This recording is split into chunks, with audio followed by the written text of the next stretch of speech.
Public administration in India, Bharat में सार्वजनिक प्रशासन।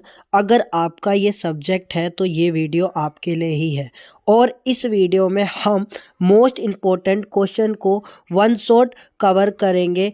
तो चलिए स्टार्ट करते हैं हम पब्लिक एडमिनिस्ट्रेशन इन इंडिया के मोस्ट इम्पोर्टेंट क्वेश्चन को। दोस्तों सबसे पहला जो क्वेश्चन पूछ लिया जाता है आप सभी से, सबसे पहला जो कि बहुत मोस्ट इम्पोर्टेंट क्वेश्चन रहता है, भारत में स्वतंत्रता सिविल सेवाओं में औपनिवेशिक विरासत के तत्वों की चर्चा कीजिए। ऐसे करके आपसे क्वेश्चन पूछ लिया जाएगा। तो उत्तर सरल भाषा में दे रखा है आपका, भारत की सिविल सेवा जिसे हम सरकारी नौकरी या प्रशासनिक सेवा कहते हैं, मतलब कि जो भारत की सिविल सेवा है उसे हम क्या कहते हैं, एक सरकारी नौकरी भी कहते हैं, उसके साथ प्रशासनिक सेवा भी कहते हैं। स्वतंत्रता के बाद भी ब्रिटिश शासन की कुछ आदतें, मतलब कि जब हम आज़ाद हो गए उसके बाद भी हमारे जो ब्रिटिश शासन थे, मतलब ब्रिटिश लोग थे, उनकी कुछ आदतें रह गई और ढांचे लेके चली। इसे ही हम क्या कह देते हैं, औपनिवेशिक विरासत कह देते हैं, कॉलोनियल लेगेसी कहा जाता है। किसे कहा जाता है? जो कि कुछ आदतें ब्रिटिश की शासन की रह चुकी है स्वतंत्रता के बाद भी। तो सबसे पहला इसमें हमें लिखना है केंद्रीकृत और ऊपरी स्तरीय प्रशासन। ये क्या होता है इसके बारे में समझेंगे। स्वतंत्रता के बाद प्रशासन केंद्रित मतलब सेंट्रलाइज्ड रहा। इसका मतलब क्या होता है? इसका मतलब ये रहता है सभी बड़े फैसले जो केंद्र सरकार या उच्च अधिकारी करते हैं, मतलब जितने भी जो मेन आपके फैसले होते हैं, है ना, उसको कौन करेगा? केंद्र सरकार करेगा, उच्च अधिकारी करेंगे, ना कि आम जनता करेगी। कोई आम जनता नहीं कर सकती। जो भी बड़े फैसले होंगे वो सभी बड़े फैसलों को कौन करेगा? केंद्र सरकार करेगा, और उसके साथ साथ उच्च अधिकारी करते हैं।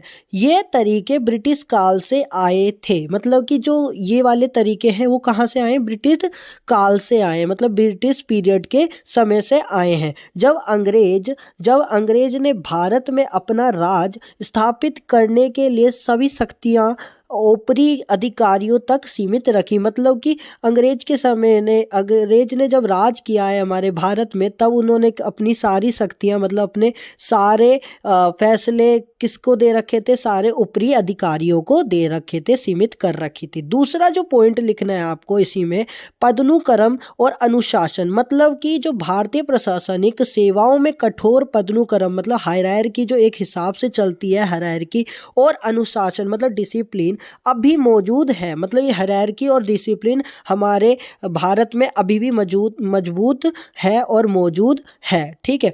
उदाहरण के लिए IAS और IPS और IFS जैसी सेवाओं में अधिकारी के आदेश का पालन करना अनिवार्य है, मतलब कंपलसरी आपको अनिवार्य है। जो कि आदेश जितने भी आते हैं, उनके ऑर्डर जितने भी आते हैं अधिकारी के, तो आपको पालन करना अनिवार्य है। ये ब्रिटिश शासन की आदतें थी, मतलब किसकी आदतें थी? ब्रिटिश शासन की थी, जब ब्रिटिश काल चल रहा था, ताकि उनके अधिकारी लोग आसानी से शासन चला सके, मतलब जो उनके अधिकारी हैं वो आराम से उस प्रशासन को चला सके या शासन को चला सके। तीसरा पॉइंट क्या लिखोगे इसी में? अंग्रेजी भाषा और लिखित परीक्षा प्रणाली, मतलब अंग्रेजी भाषा और उसके साथ साथ लिखित परीक्षा प्रणाली क्या है? सिविल सेवा परीक्षा आज भी अंग्रेजी और लिखित परीक्षा पर निर्भर है, मतलब जो सिविल सेवा परीक्षा होती है वो अंग्रेजी पे और उसके साथ साथ लिखित परीक्षा पर निर्भर है। ये तरीके ब्रिटिश काल से ही चले आ रहे हैं, मतलब कब से आ रहे हैं? ब्रिटिश काल से ही चले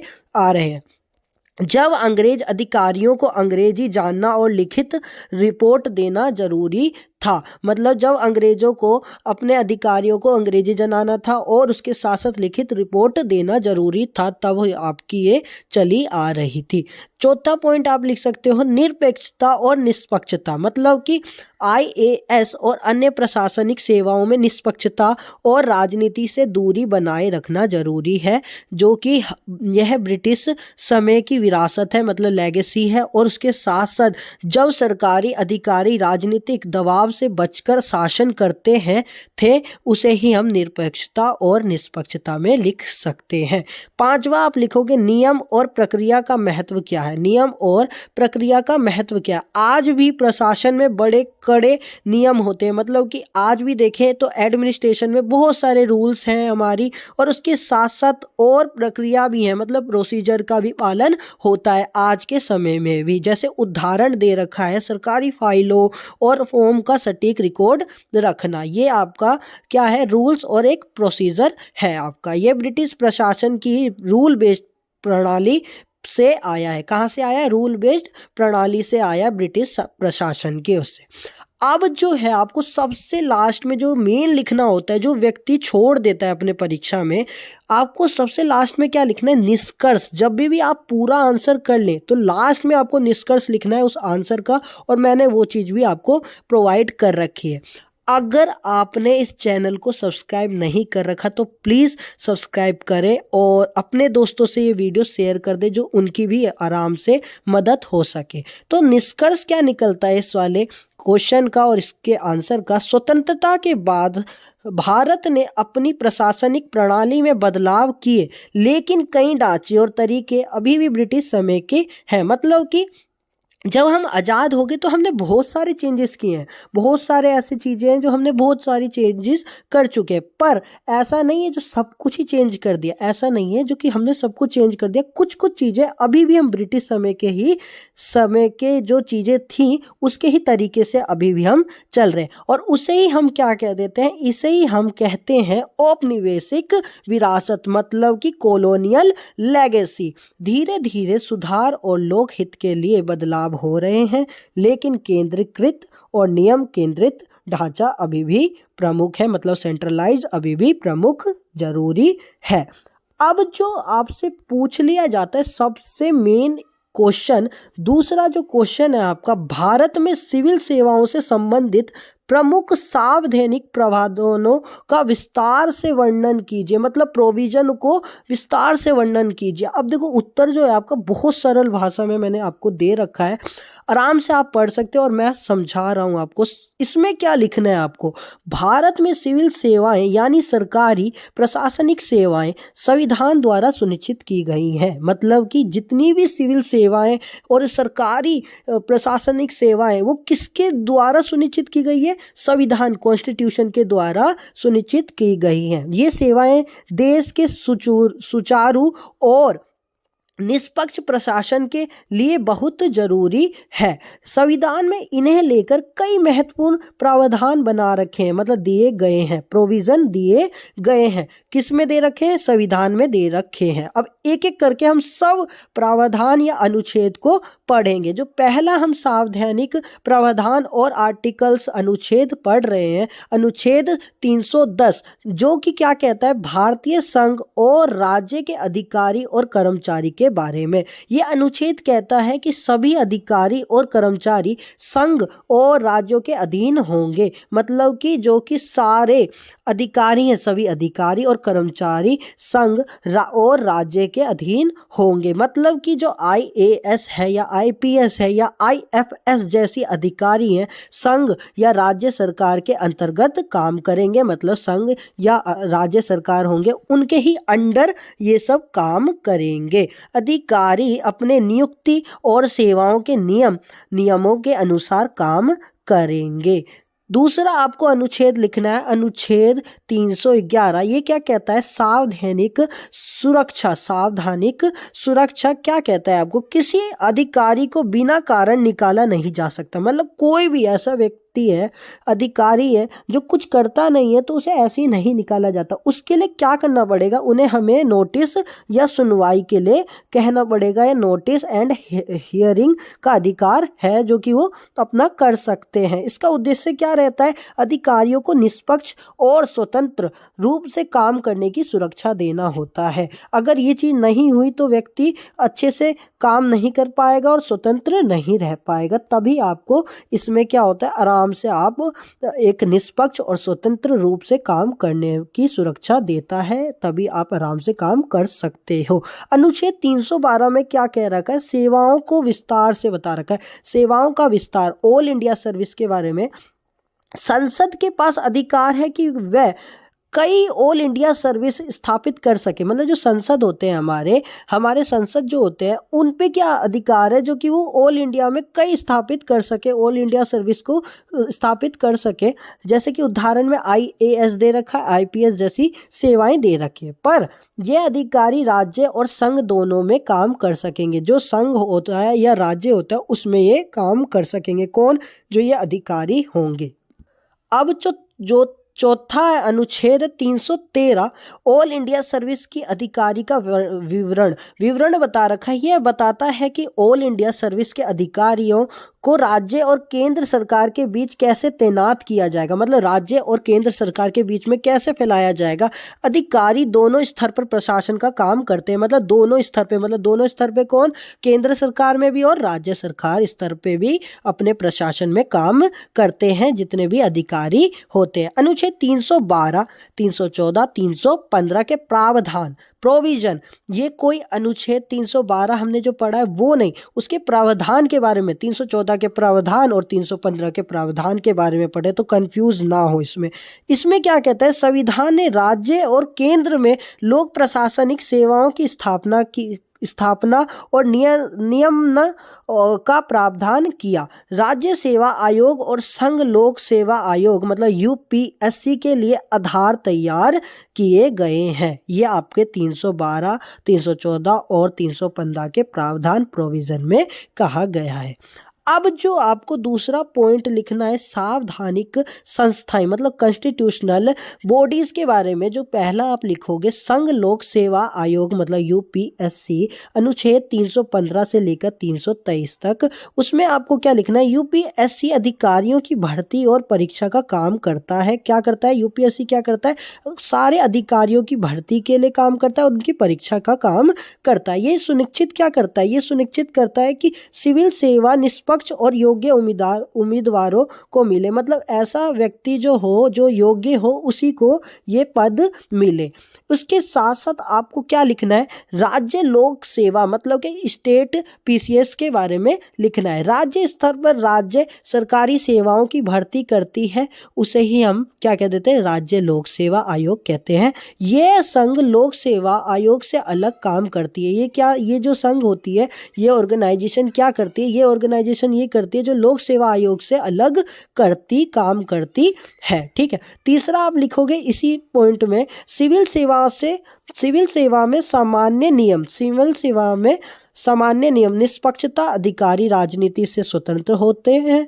केंद्रीयकृत और अनुशासित प्रशासन मतलब अधिकारी अपने पद और नियमों का पालन करते हैं। समान अवसर मतलब एक जैसे अवसर मिलना, भर्ती प्रक्रिया में योग्यता और मेरिट का पालन करता होता है। ठीक है। निष्कर्ष इसमें आपको क्या लिखना है? लास्ट में निष्कर्ष क्या निकलता है इसका आंसर का?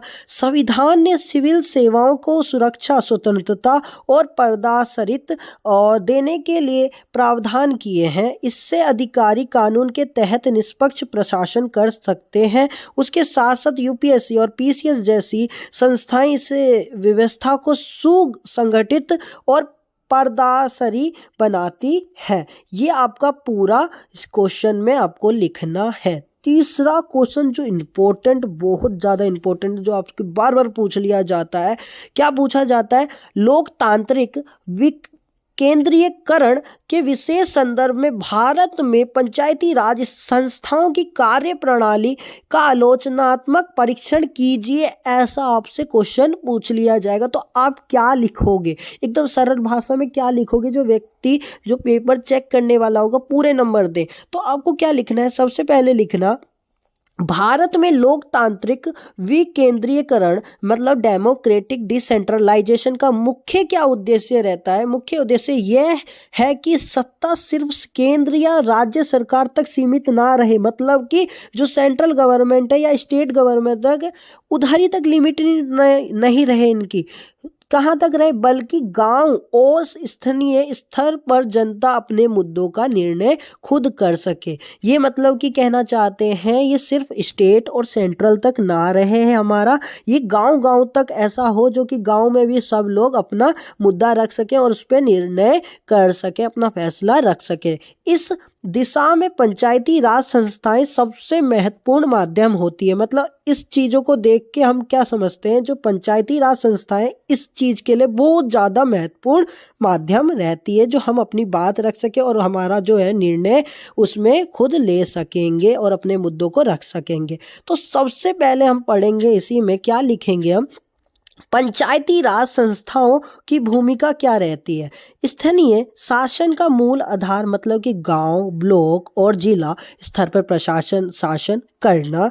दूसरा, जन भागीदारी मतलब पीपल पार्टिसिपेशन, जिसमें आम जनता को अपने विकास और प्रशासन में। तीसरा, नीति निर्माण और क्रियान्वयन, योजनाओं को धरातल तक पहुंचाना और लोगों की समस्याओं का समाधान करना। उसके साथ साथ संपत्ति और बजट का प्रावधान करना, जिसमें स्थानीय स्तर पर वित्तीय निर्णय लेने में स्वतंत्रता होना। ये पंचायती राज संस्थाओं की भूमिका रहती है।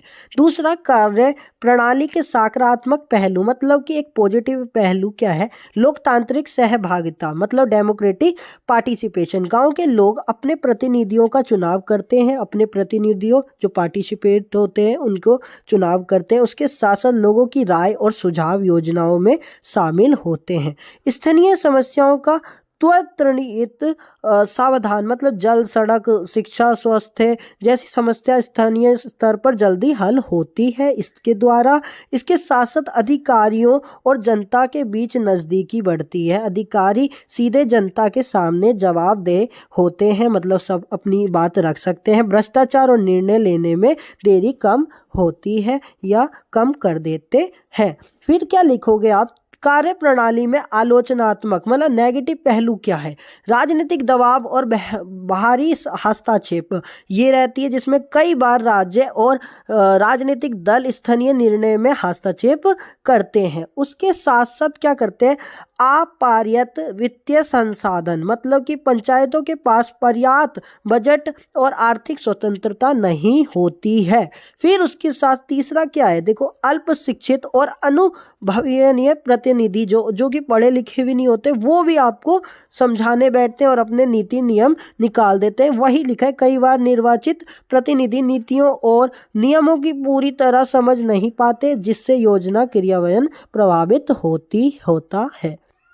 चौथा, भ्रष्टाचार और पारदर्शिता की कमी रहना मतलब कि विंडो ड्रेसिंग और उसके साथ करप्शन भी होता है। कुछ स्थानों पर भ्रष्टाचार और संसाधनों का दुरुपयोग देखने को मिलता है। अब लास्ट में आपको क्या लिखना है, इस देखो मैंने बोला है लास्ट में आपको निष्कर्ष जरूर लिखना है, जिससे आपका आंसर इफेक्टिव लगे, जो व्यक्ति कोई भी चेक कर रहा हो आराम से आपको पूरे नंबर दे सके। अगर वीडियो अच्छी लग रही हो तो कमेंट में आप फीडबैक भी दे सकते हो और कौन सी वीडियो लानी है वो भी बता सकते हो। और लाइक नहीं करा अभी तक तो लाइक कर देना इस वीडियो को। कैसी लग रही है वीडियो आप कमेंट करके बता सकते हो और सब्सक्राइब जरूर करें, क्योंकि आपसे रिलेटेड वीडियोस आती रहेंगी हमेशा। निष्कर्ष क्या लिखना है आपको, भारत में पंचायती राज संस्थाएं लोकतांत्रिक विकेंद्रीकरण का सबसे महत्वपूर्ण स्तंभ, जो सही दिशा में काम करने पर यह स्थानीय विकास, जनता की भागीदारी और प्रशासनिक प्रदर्शित सुनिश्चित कर सकती है। हालांकि राजनीतिक हस्तक्षेप, वित्तीय सीमाएं और प्रशिक्षण की कमी जैसे समस्या अभी भी चुनौती है। अब सुधार के लिए क्या लिखना है, देखो लास्ट में आप ये भी लिख सकते हो सुधार क्या है। सुधार के लिए पंचायतों के अधिक बजट और प्रशिक्षण दिए जाएं और उसके साथ साथ निर्णय प्रक्रिया में पारदर्शिता और जवाबदेही सुनिश्चित हो। ये आप पूरा आंसर लिख सकते हैं, एकदम इफेक्टिव वे में लिख सकते हैं। अब जो आ रहा है आपका क्वेश्चन, ये आपका देखो मैंने तो सारे ही मोस्ट इंपॉर्टेंट क्वेश्चन लिए, इससे बाहर तो कुछ जाने का नहीं है, तभी मैं इसको कह रहा हूँ। ये जो है ना, भारत में प्रशासनिक सुधार के लिए किए गए प्रमुख पहलों पर एक निबंध लिखिए, ये आपसे पूछ लिया जाता है। अब इसमें आप कैसे लिखोगे, देखो सबसे पहले आपको लिखना पड़ेगा, देखो जैसे जैसे मैंने आपको आंसर लिख के दिए ना, उस हिसाब से ही लिखना आपको, ठीक है, उस हिसाब से ही लिखना। और आप कुछ ऐड करना चाहते हो, अपनी भाषा में लिखना चाहते हो तो वो भी ऐड कर सकते हो, कोई दिक्कत नहीं होती है। जितना आप लिखना और चाहते हो तो और अच्छी बात है। तो सबसे पहले आप लिखना परिचय मतलब इंट्रोडक्शन। इसके इंट्रोडक्शन में आपको प्रशासनिक सुधार के लिए किए गए प्रमुख पहलों पर निबंध लिखिए, ऐसे करके क्वेश्चन आया भारत में, तो आप क्या लिखोगे? स्वतंत्रता के बाद भारत में प्रशासन सुदृढ़ और पारदर्शी और जनता के अनुकूल बनने के लिए कई प्रशासनिक सुधार मतलब एडमिनिस्ट्रेटिव रिफॉर्म्स किए गए हैं हमारे। ठीक है, प्रशासनिक सुधार का उद्देश्य सरकारी कामकाज को प्रभावी और जवाबदेह भ्रष्टाचार मुक्त बनाना है। मतलब कि अगर देखें हम तो हमारे प्रशासनिक सुधार में क्या कहना चाह रहे हैं, जो कि हमारे कामकाज है या हमारे कोई से भी काम है, हमारे एडमिनिस्ट्रेटिव काम है, तो उसमें क्या करना है, हमें एक प्रभावी, एक इफेक्टिव बनाना है और एक ऐसा बनाना है जो कि लोग अपनी बात रख सके और भ्रष्टाचार मुक्त बने, मतलब भ्रष्टाचार ना हो। यही उनका उद्देश्य है एक प्रशासनिक सुधार करने का। पहला जो है आपको लिखना है प्रमुख प्रशासनिक सुधार पहले, मतलब क्या हुआ, स्थायी और पेशावर प्रशासन मतलब प्रोफेशनल सिविल सर्विस, जिसमें भारतीय प्रशासनिक सेवाओं जैसे IAS, IPS, IFS में कड़ी परीक्षा और प्रशिक्षण प्रणाली लागू की गई है। मतलब ऐसी नहीं होती छोटी मोटी शिक्षा, इसमें छोटा मोटा एग्जाम हो जाए, नहीं, बहुत कड़ी परीक्षा होती है और प्रशिक्षण प्रणाली लागू की गई होती है। उद्देश्य क्या रहता है, कौशल और निष्पक्ष अधिकारी तैयार करना इनका, मतलब ऐसा व्यक्ति जो कि अच्छा हो और निष्पक्ष, मतलब कोई भेदभाव ना करा जाए। दूसरा, केंद्रीय और राज्य स्तर पर सुधार समितियां रिफॉर्म कमेटी भी बनाई गई हैं, जिसमें शिव शंकर समिति जो 1977 में बनी है, लोक प्रशासन को आधुनिक और जनता केंद्रित बनाने के लिए। सेकंड, एडमिनिस्ट्रेशन रिफॉर्म्स कमीशन का बनी 2005 से लेकर 2009 तक, जिसमें ई गवर्नेंस, सिटीजन चार्टर और अधिक पारदर्शिता को बढ़ावा देने के लिए ये सब बनी गई है। तीसरा, डिजिटलीकरण और ई गवर्नेंस, जिसके बारे में आपको क्या बता रखा है, सरकारी सेवाओं को ऑनलाइन और सुगम बनाया गया। उदाहरण के लिए आधार कार्ड, डिजिटल भुगतान, ऑनलाइन पासपोर्ट, सरकारी योजनाओं का ट्रैकिंग, ये सब आपका क्या बता रहा है, डिजिटल करण और ई गवर्नेंस। ठीक है, उसमें उद्देश्य क्या रहा है, भ्रष्टाचार कम करना और सेवाएं जनता तक जल्दी पहुंचाना, ये सब आपको बता रखा है। डी जो आप लिखोगे इसी में, जन भागीदारी और जवाबदेही मतलब सिटीजन पार्टिसिपेशन एंड अकाउंटेबिलिटी, जिसमें क्या है, आपको सबसे पहले क्या लिखना है, राइट टू इंफॉर्मेशन एक्ट 2005 ने अधिकारियों की जवाबदेही बढ़ाई गई है। पंचायत राज और लोक सेल्फ गवर्नमेंट में जनता को निर्णय लेने का अधिकार दिया गया है। ई जो है आपका प्रशासनिक प्रक्रियाओं का सरलीकरण मतलब सिंप्लीफिकेशन ऑफ प्रोसीजर, सरकारी फाइलों और नियमों में सरलीकरण और त्वरित निर्णय लेना, और उसके साथ साथ इसका उद्देश्य यही रहता है प्रशासन को तेज और पारदर्शी और भ्रष्टाचार मुक्त बनाना। इसमें अब दूसरा आप पॉइंट लिखोगे, प्रशासनिक सुधार के लाभ क्या होते हैं।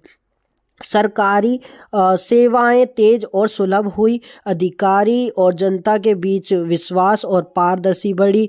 तीसरा, भ्रष्टाचार और अनावश्यक कागजी कार्यवाही में कमी हुई। ठीक है, इसके साथ अब क्या लिखोगे, आलोचनात्मक दृष्टिकोण, मतलब आपको कुछ सुधार पूरी तरह लागू नहीं हो पाए हैं। ठीक है, और भ्रष्टाचार और राजनीतिक हस्तक्षेप अब भी चुनौती है। डिजिटल और ई गवर्नेंस सुविधाएं ग्रामीण और पिछड़े क्षेत्रों तक पूरी तरह नहीं पहुंची है। ये सब आपको लिखना है। अब लास्ट में क्या लिख देना है, निष्कर्ष। निष्कर्ष क्या है, कंक्लूजन क्या है इस क्वेश्चन का, भारत में प्रशासनिक सुधार की पहलू ने सरकारी प्रशासन को आधुनिक और पारदर्शी और जनता केंद्रित बनाने में महत्वपूर्ण भूमिका निभाई। उसके साथ साथ भले ही चुनौतियां अभी भी मौजूद हैं, लेकिन सुधार की निरंतर प्रक्रिया से भारत का प्रशासन कुशल और लोकतांत्रिक बनता जा रहा है। ये आपका पूरा आंसर बनता है। इसके साथ साथ अब जो क्वेश्चन है हमारा, भारत में बजट निर्माण में वित्त मंत्रालय की भूमिका का परीक्षण कीजिए।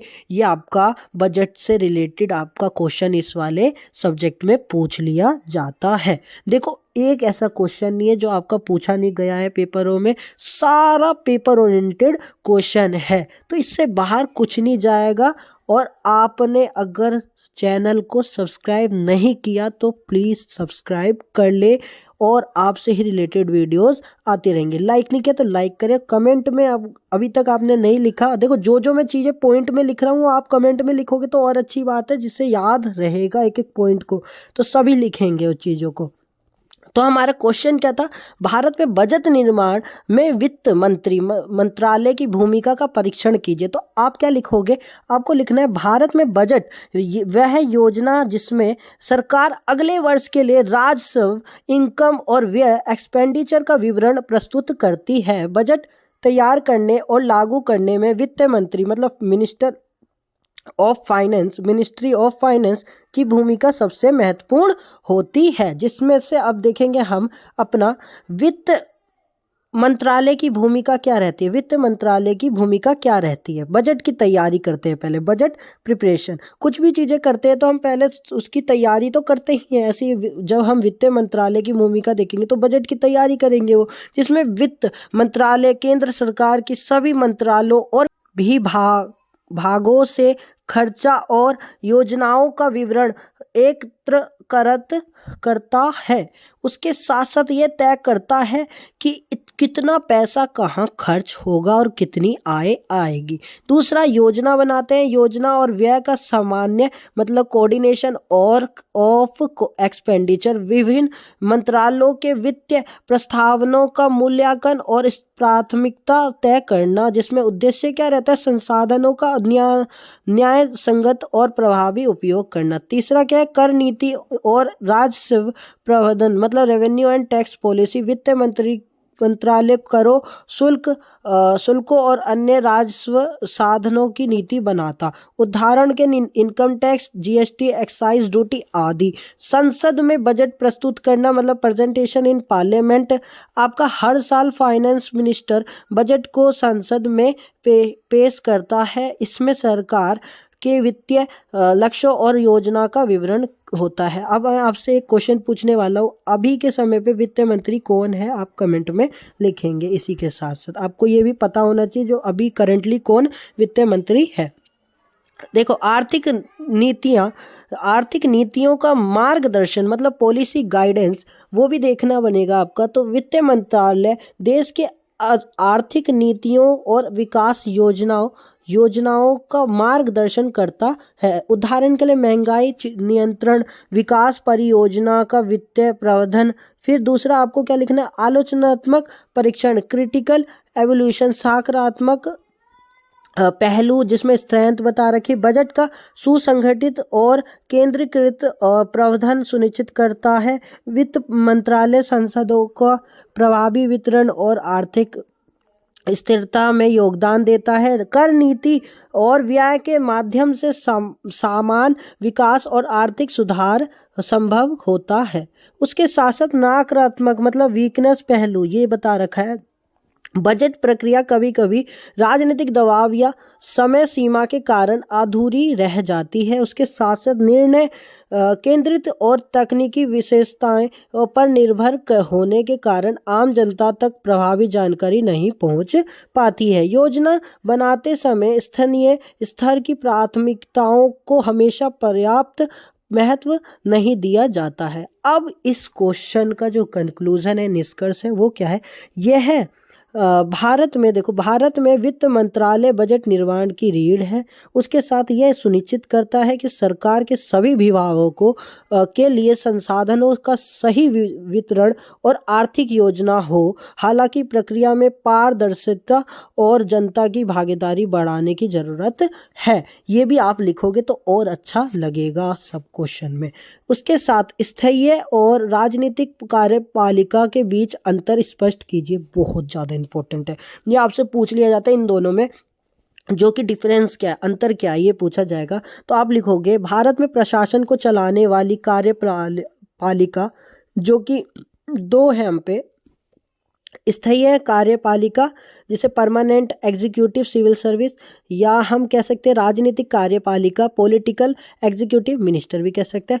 और उसके साथ दोनों का काम अलग होता है और दोनों सहयोग करके शासन करते हैं। मतलब कि पहला जो है देखो, एक एक करके दोनों को पढ़ते हैं। तो पहला जो है स्थायी कार्यपालिका, जिसे परमानेंट एग्जीक्यूटिव कहते हैं, जो कौन रहता है, आईएएस, आईपीएस और आईएफएस और अन्य सरकारी अधिकारी होते हैं। नियुक्ति क्या रहती है इसमें, सेवाओं में चयन, परीक्षा और प्रशिक्षण के माध्यम से होते हैं। उसके साथ काम क्या रहता है, नीति का क्रियान्वयन मतलब इम्प्लीमेंटेशन और पॉलिसी करना, प्रशासनिक कार्य, योजना का प्रबंधन और रिपोर्ट तैयार करना। विशेषता क्या रहती है, स्थैर्य होते हैं, राजनीतिक दबाव में से स्वतंत्र रहते हैं और परिवर्तन, राजनीतिक नेतृत्व बदलने पर भी उनका काम चलता रहता है। उसके साथ साथ अब क्या दूसरा जो हमारा है राजनीतिक कार्यपालिका, उसे समझते हैं एक एक करके। पॉलिटिकल एग्जीक्यूटिव, जिसमें कौन रहते हैं, राष्ट्रपति, प्रधानमंत्री, राज्यपाल, मुख्यमंत्री और मंत्रिमंडल रहते हैं। नियुक्ति कौन करता है, लोकतांत्रिक चुनावों के माध्यम से चुने जाते हैं। काम क्या रहता है इनका, नई नीतियां और कानून बनाने का निर्णय लेना होता है। स्थायी कार्यपालिका को नीतियों का पालन करने का निर्देश देना होता है। इसके साथ साथ विशेषता क्या रहती है इसी की, कार्यकाल चुनावों पर निर्भर, जनता के प्रति जवाबदेह और राजनीतिक दृष्टिकोण और विचारधारा के अनुसार नीतियां तय करते हैं। अब मुख्य अंतर क्या है इन दोनों में देखा जाएगा। देखो, सदस्य क्या, स्थायी कार्यपालिका सरकारी अधिकारी, जिसमें आईएएस, आईपीएस, आईएफएस रहते हैं। उसी जगह राजनीतिक कार्यपालिका में चुने हुए नेता, पीएम, सीएम, मंत्री। स्थायी में देखो, स्थायित्व में क्या है, स्थायी कार्यपालिका, स्थायी राजनीतिक कार्यपालिका में क्या होता है, अस्थायी चुनाव पर निर्भर। उसके साथ काम क्या है दोनों का, इसका नीति लागू करना, प्रशासन चलाना, उसके साथ नीति बनाना, निर्णय लेना। जवाबदेही का क्या है, कानून और संविधान के प्रति, और इनमें क्या है, जनता के प्रति। फिर राजनीतिक दबाव क्या रहता है, इसमें स्वतंत्र रहती है और राजनीतिक दृष्टिकोण के अनुसार रहता है। अब क्या निष्कर्ष, जो लास्ट का हमारा निष्कर्ष क्या रहता है, स्थायी और राजनीतिक कार्यपालिका एक दूसरे के पूरक है। मतलब कि राजनीतिक कार्यपालिका नीति तय करती है और जबकि स्थायी कार्यपालिका नीति लागू करती है। दोनों मिलकर संचालित और लोकतांत्रिक प्रशासन सुनिश्चित करते हैं। ये आपका लास्ट निष्कर्ष लिख दिया है हमने। अब क्या है, आपसे पूछ लिया जाएगा ई गवर्नेंस की अवधारणा और इसके लाभों का संक्षेप में विवरण दीजिए। अब देखो, ई गवर्नेंस का मतलब पूरा बताया जाएगा। इसमें क्या है ना, ये क्वेश्चन और एक और क्वेश्चन आपको मिला के दिया जाएगा, जो अभी मैं बताऊंगा इसके बाद, वो एक साथ दिया जाएगा और उससे पूछ लिया जाएगा आपको, ठीक है। और दोनों आप लिख देना।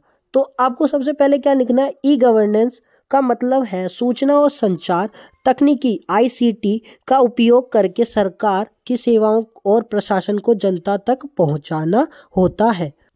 यह सरकार और जनता, सरकार और व्यवसाय तथा विभिन्न सरकारी विभागों के बीच संपर्क, जानकारी और सेवा प्रदान करने की प्रक्रिया होती है। ई गवर्नेंस के लाभ बता रहे, बेनिफिट ऑफ ई गवर्नेंस, सरकारी सेवाओं की सरलता और सुगमता, मतलब सेवाएं ऑनलाइन उपलब्ध होने से जनता को कार्यालय जाने की जरूरत कम होती है। पारदर्शी मतलब ट्रांसपेरेंसी क्या रहती है इसमें, आपकी सरकारी कामकाज और योजनाओं की जानकारी जनता के लिए खुली रहती है। समय और खर्चा की बचत की बात बता रहे कि फाइलों और दस्तावेजों के ऑनलाइन प्रावधान से समय और धन दोनों की बचत होती है। भ्रष्टाचार में क्या कमी रहती है, भ्रष्टाचार में कमी मतलब ऑनलाइन प्रक्रिया और डिजिटल रिकॉर्ड में लाभार्थी तक सीधे सेवा पहुंचती है, जिससे भ्रष्टाचार कम होती है। लोक भागीदारी क्या, सिटीजन पार्टिसिपेशन में क्या, जनता सुझाव, शिकायत और फीडबैक ऑनलाइन दे सकती है, जिससे जन भागीदारी बढ़ती है। संक्षेप में इसका निष्कर्ष लिखोगे आप, ई गवर्नेंस प्रशासन को तीव्र और पारदर्शी, जवाबदेह और जनता केंद्रित बनाता है। ये आधुनिक भारत में सरकारी सेवाओं की गुणवत्ता सुधारने और विकास योजना को प्रभावी बनाने का एक महत्वपूर्ण माध्यम होता है। अब जो दूसरा इसी में जो साथ मिल जाता है, डिजिटल इंडिया मिशन पर एक निबंध मिल, ये दोनों एक साथ मिलके आ सकते हैं या अकेले अकेले भी आ सकते हैं। अब डिजिटल इंडिया मिशन पर एक निबंध लिखिए, तो ये आप कैसे लिखोगे, डिजिटल इंडिया मिशन पर भारत सरकार की एक महत्वाकांक्षी योजना है, जिसका उद्देश्य देश को डिजिटल रूप से सशक्त और तकनीकी रूप से सक्षम बनाना है। और इसके साथ साथ इसे 1 जुलाई 2015 को शुरू किया गया था। उसके साथ साथ इस मिशन के माध्यम से सरकार सभी सरकारी सेवाओं को डिजिटल और जनता के लिए आसान बनाने कोशिश कर रही है। उद्देश्य क्या रहा है इसका? उद्देश्य ये रहा है सरकारी सेवाओं को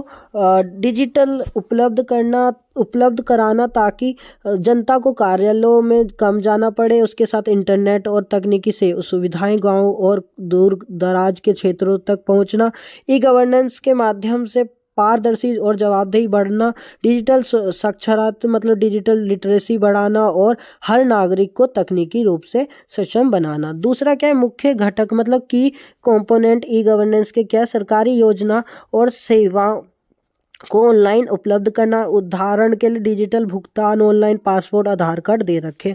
डिजिटल इंफ्रास्ट्रक्चर के बारे में बता रखा है। गाँव और शहरों में ब्रॉडबैंड और इंटरनेट और मोबाइल कनेक्टिविटी बढ़ाना। उसके साथ साथ डिजिटल साक्षरता मतलब डिजिटल लिटरेसी के लोगों को कंप्यूटर, इंटरनेट और मोबाइल एप्लीकेशन का उपयोग करना सिखाना। फिर आप लिखोगे इलेक्ट्रॉनिक भुगतान और बैंकिंग मतलब डिजिटल पेमेंट एंड बैंकिंग, नगद रहित लेन देन को बढ़ावा देना। उदाहरण के लिए यूपीआई, भीम और ऐप होते हैं जो कि मोबाइल में बैंकिंग में होते हैं, ठीक है।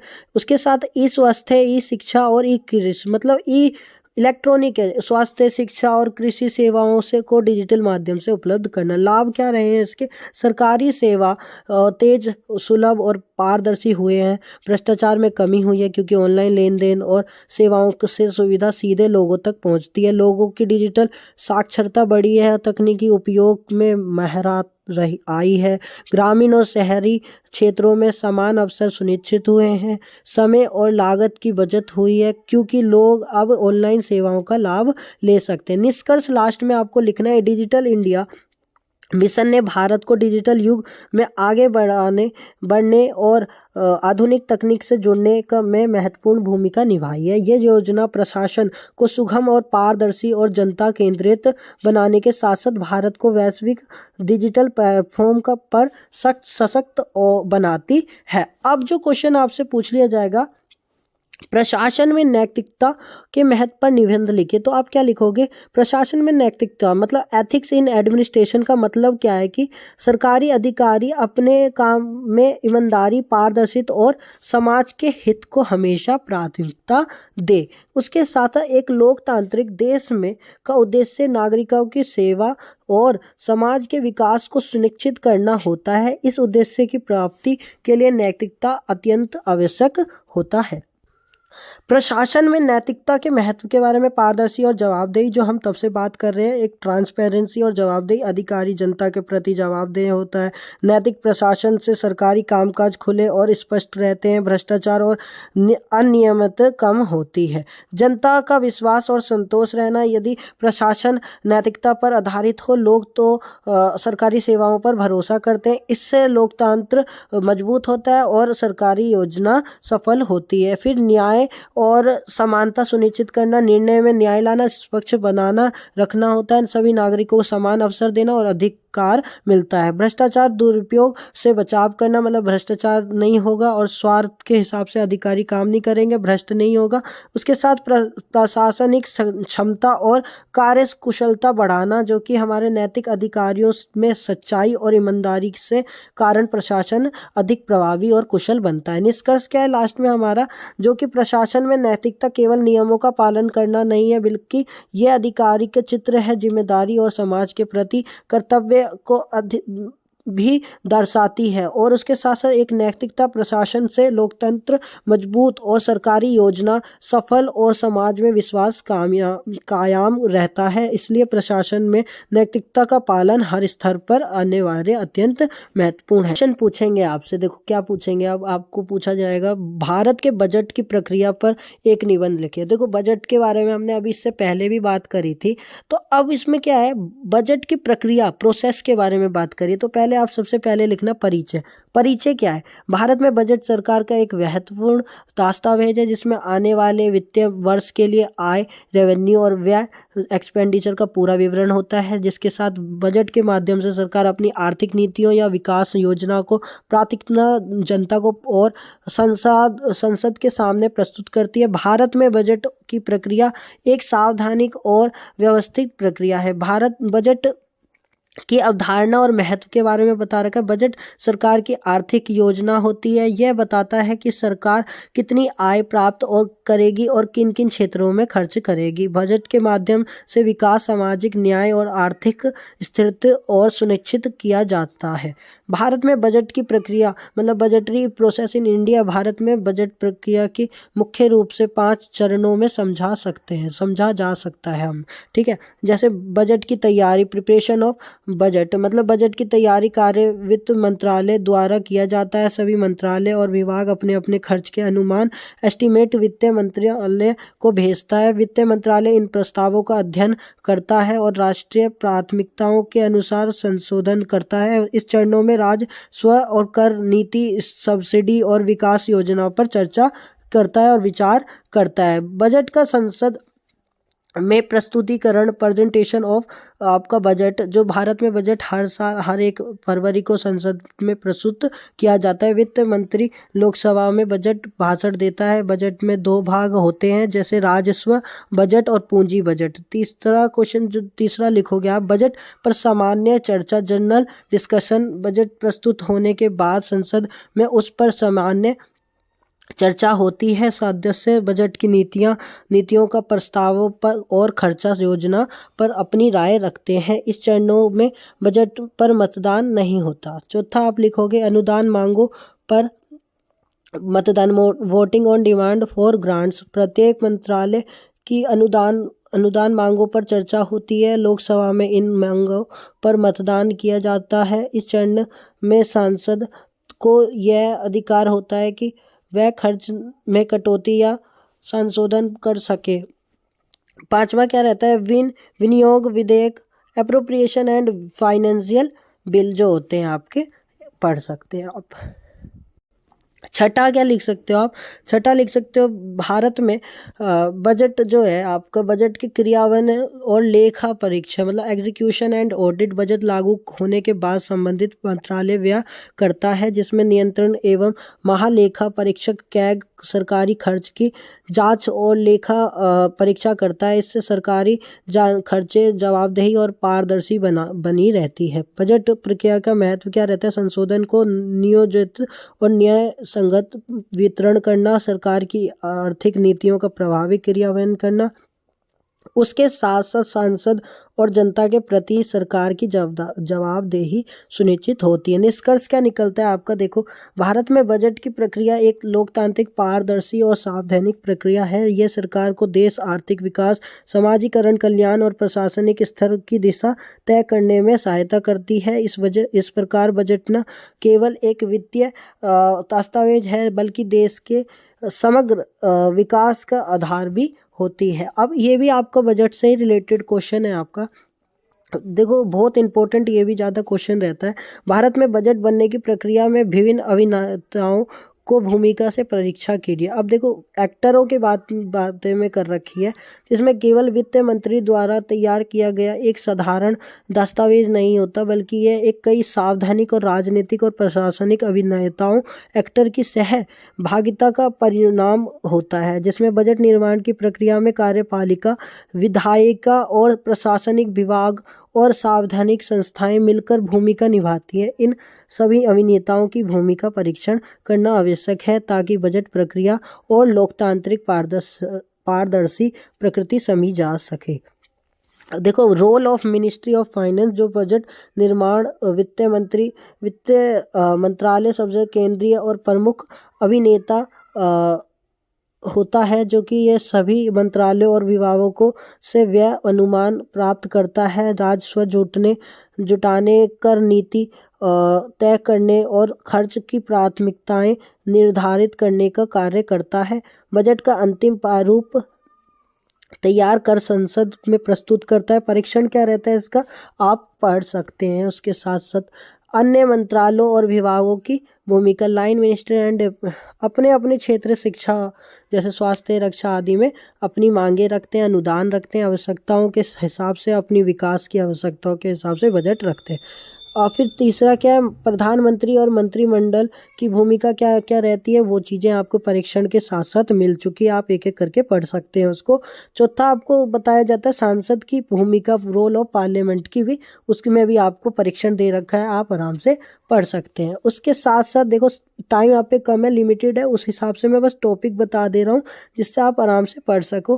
पार्लियामेंट्री कमिटीज़ जो कि आप लिखा हुआ है, जिसमें बहुत सारी पार्लियामेंट अपनी गहराई से जांच करती है, बजट के बारे में प्रभावशीलता मूल्यांकन करती है, खर्चे के ऊपर सरकार सुधारात्मक सुझाव देती है। उसके साथ छठा जो आपसे नियंत्रक एवं महालेखा परीक्षक है की भूमिका बताती है, जो बजट लागू होने के बाद सरकारी खर्च की लेखा परीक्षा करता है, जो कि बहुत सारी चीज़ें परीक्षण के साथ साथ बता रखी है। सिटीजन एंड प्रेशर ग्रुप्स के बारे में, जनता और हित समूह के भूमिका के बारे में बता रखी, जनता, मीडिया, विशेषज्ञ, उद्योग समूह बजट के द्वारा सुझाव दिए जाते हैं, मांगे जाते हैं या कुछ भी अपनी बातें रखते हैं। कंक्लूजन क्या है, भारत में बजट निर्माण एक सामूहिक और बहु अभिनेता प्रक्रिया है। देखो अब ये क्वेश्चन थोड़ा सा ऐसे हटके था, जो 3 बार हमने बजट से रिलेटेड पूछ लिया, तभी हमने उससे थोड़ी थोड़ी चीज़ें रखी ऐसे, जो आप खुद पढ़ सकते हो। उसमें अब लास्ट क्वेश्चन देखो, मतलब लास्ट क्वेश्चन से अब सेकंड लास्ट है, ऐसा ही है।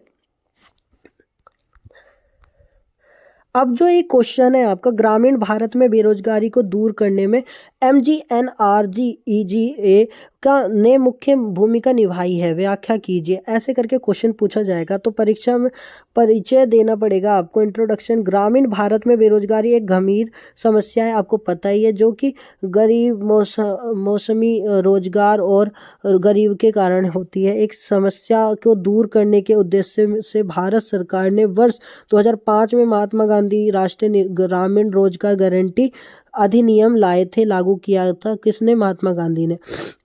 ये योजना ग्रामीण क्षेत्रों में रोजगार की गारंटी देने वाली विश्व की सबसे बड़ी योजनाओं में से एक थी। रोजगार की कानूनी गारंटी क्या थी? जो हर दिन आपको हर प्रति वर्ष 100 दिनों का मजदूरी आधारित रोजगार प्रदान करने की गारंटी देता है। ठीक है, प्रत्येक ग्रामीण परिवार को प्रति वर्ष 100 दिनों का मजदूरी आधारित करता है रोजगार। ये बेरोजगारी को अधिकार के रूप में संबोधित करता था, ना कि कल्याण योजना के रूप में।